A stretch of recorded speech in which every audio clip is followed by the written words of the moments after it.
O Ribeirão em Debate está de volta e hoje nós estamos tratando aqui de um assunto muito interessante para o futuro de Ribeirão, da região e até do país, que é a criação em Ribeirão de um parque tecnológico. E nós estamos recebendo aqui o Eduardo Ciccone, que é diretor da FIPASE, portanto a gestora do parque, e o Flávio de Barros, que é o coordenador do PISO, que é o Polo Industrial de Software, né? Então, Eduardo, você terminou o primeiro bloco falando da primeira fase de implantação do Parque Tecnológico. Vamos falar das fases seguintes. Pelo que eu entendi, nós temos aí 3 ou 4 fases, né? Então, como é que seriam as próximas fases? Essa primeira fase, né, só retomando, é a implantação de 2 prédios, uma de uma incubadora de empresas, que é a Supera, outro o CEDINA, que é o Centro de Desenvolvimento e Inovação Avançada, Aplicada. Qual é a função? A gente sabe, mas o telespectador às vezes não domina isso.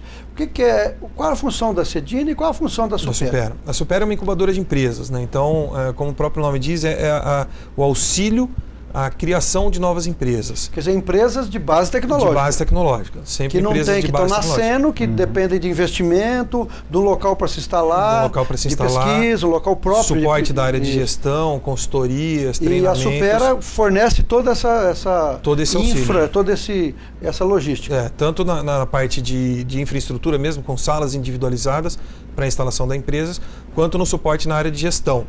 Então nós auxiliamos as empresas que, de repente, o pesquisador ele tem só uma ideia, né? Ainda não é uma empresa, então ele precisa fazer um estudo de viabilidade, elaboração de um plano de negócio. Então a Supera, ela dá esse suporte desde essa criação. Saber se aquele produto é viável no mercado, ou não, se ele vai conseguir vender a um valor que seja competitivo. Isso. É um suporte ao empreendedorismo. Né? Isso. Quer dizer, então, nosso povo é muito empreendedor, mas às vezes não tem esse aporte de gestão, de conduzir um plano de negócio. O brasileiro é conhecido como um grande empreendedor, muito criativo, né? Mas muitas vezes não se preocupa com essas questões de se é viável do ponto de vista econômico produzir certa coisa, ou montar uma certa empresa, como gerir essa empresa para que ela dê lucro, porque ela vá para frente, né? E acabamos fechando muitas empresas que se abrem exatamente por conta dessa falta de suporte. São os grandes causadores aí da mortalidade das empresas que nós temos no Brasil.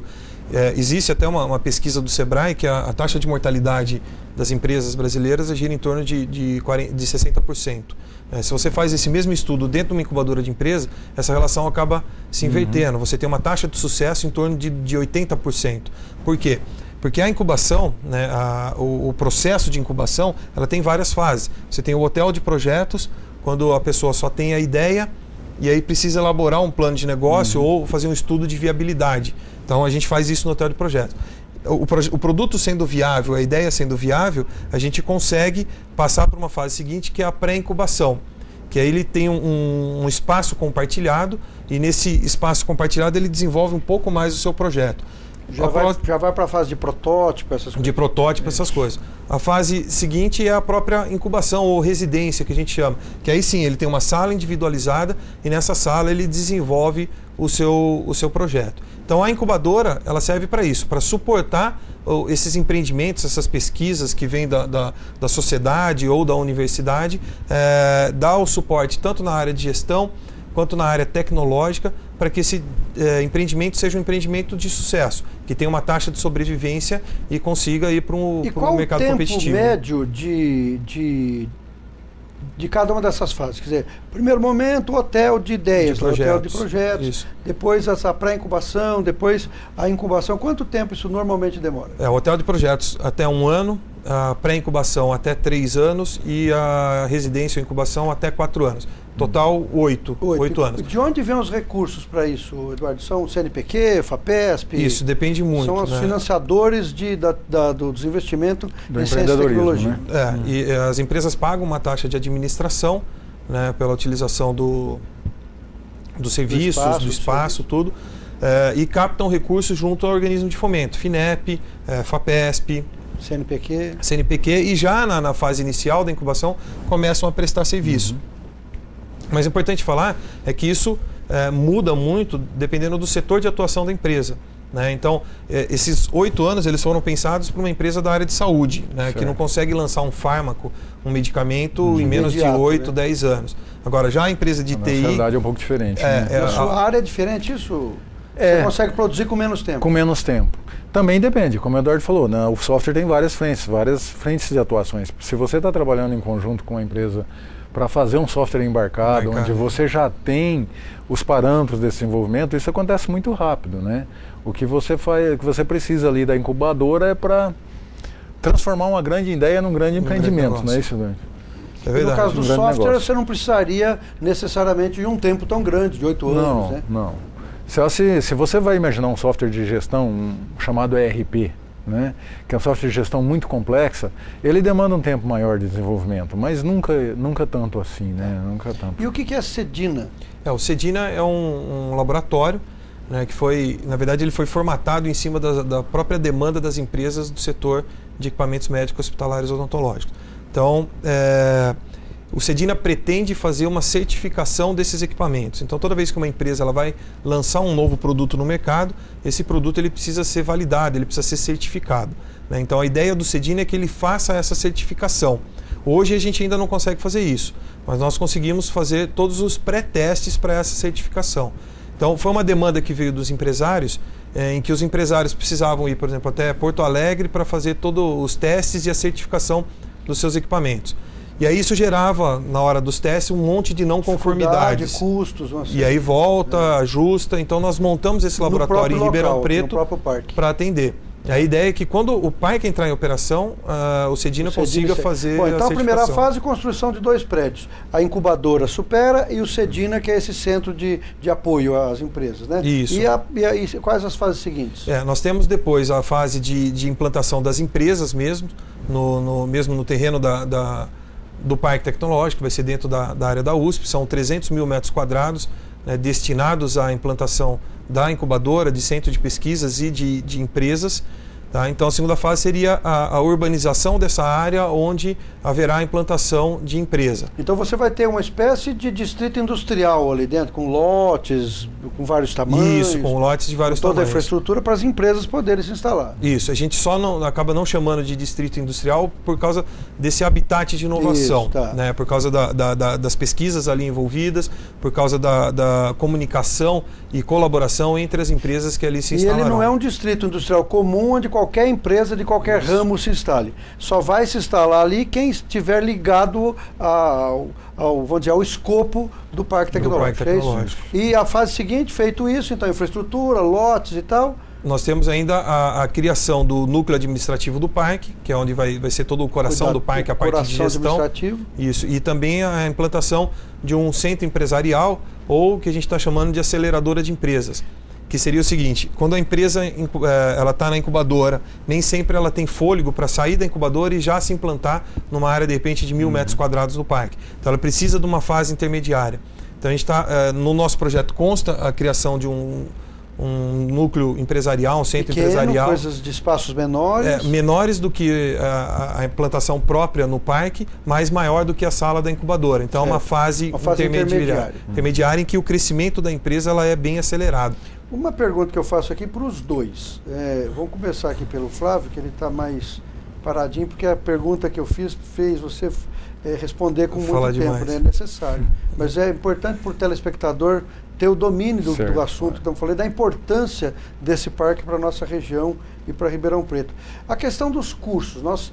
Quando você fala em tecnologia, inovação, ciência e tal, você pensa em alguns cursos, né? Quer dizer, quem está formando a mão de obra que vai ser utilizada, vai ser demandada pelas empresas que estão sendo incubadas e que depois vão se instalar no parque?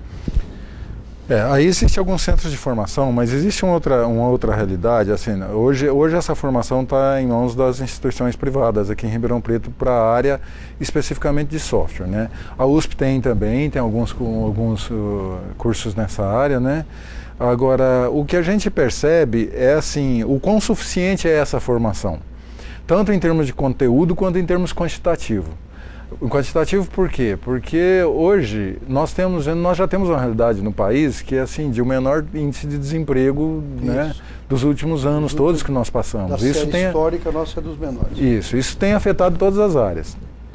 Eu acredito que na área de tecnológica a gente não tem dados para isso, né, que mostre isso claramente, mas esse desemprego é ainda menor, né?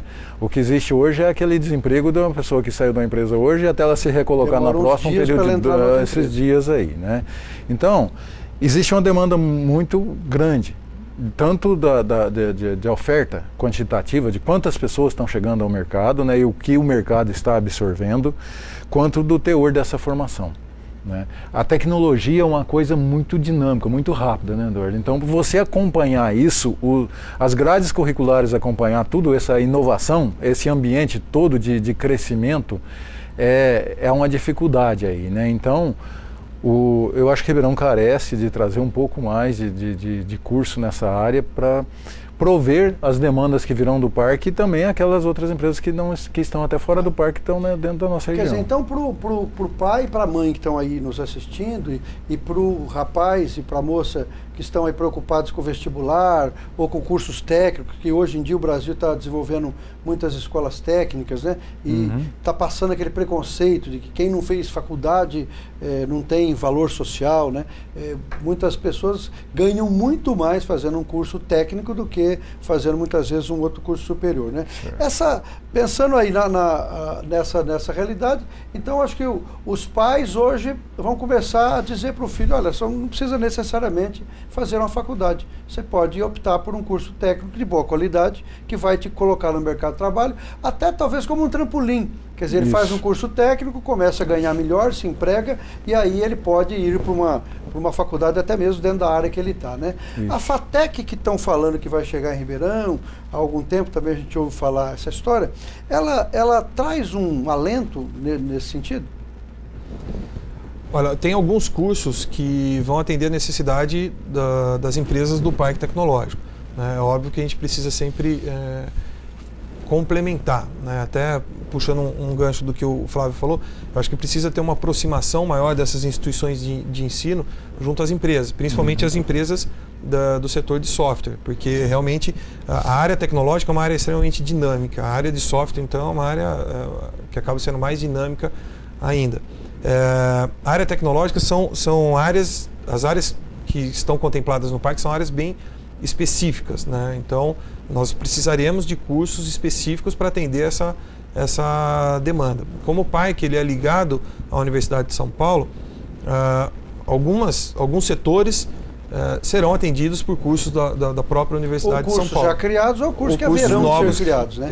É evidente que a USP deve estar preocupada com atender localmente ou proximamente essas demandas, né? Sim, e pode haver um redirecionamento da vocação do parque tecnológico, né? Então a gente, todo o planejamento ele é feito em cima da vocação, das necessidades, do conhecimento que existe, que é gerado dentro da universidade, muito forte no setor de saúde, muito forte hoje no setor de tecnologia da informação, mas isso não significa que outros setores serão excluídos.